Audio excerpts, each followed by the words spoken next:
Ako si Mario Di Manarig, nagmamayari at namamahala sa Arabel Farm na matatagpuan dito sa Purok 2, Lutwad, Difun, Quirino. Isa akong full-time livestock farmer at dati akong isang OFW.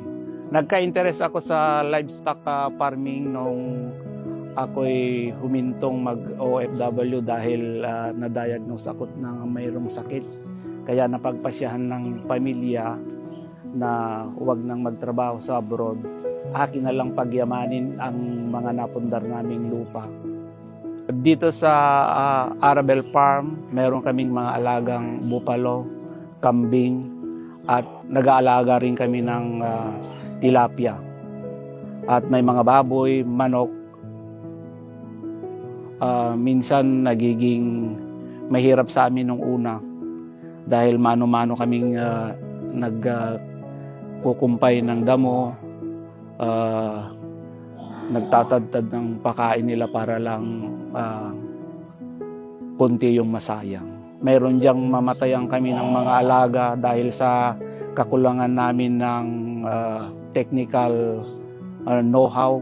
Nahirapan kaming mag-market ng aming produktong gatas. Saka nagkukulang kami kasi sa manual labor kaya pinagsikapan naming makabili ng mga makinarya para mapadali yung trabaho. Saka yung trader namin bigay ng Philippine Carabao Center kaya malaking tulong yung Philippine Carabao Center sa amin dito sa pag-aalaga namin at pag-mimintanan nitong dairy production namin.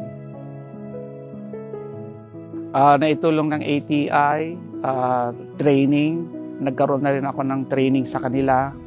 Tapos, binigyan nila ako ng budget para sa pagpapatayo ng training hut para magamit sa mga gustong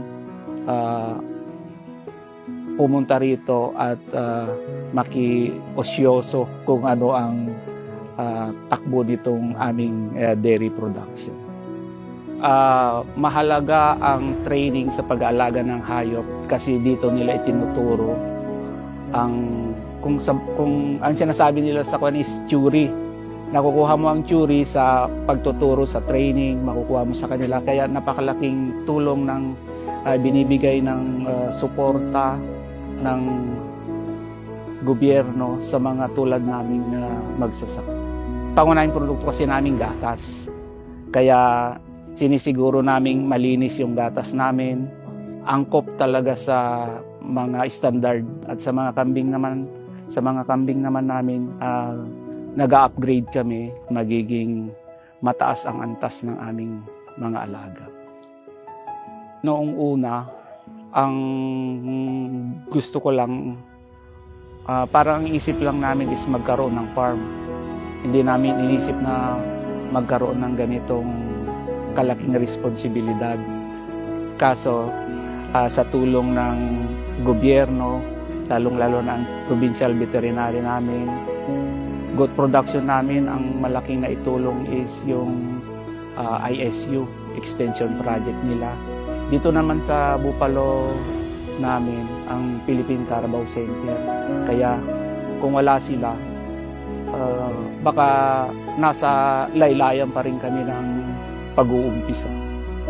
Ang masasabi ko lang sa mga gustong pumasok ng livestock farming is magtiwala lang sila sa kanilang kakayanan.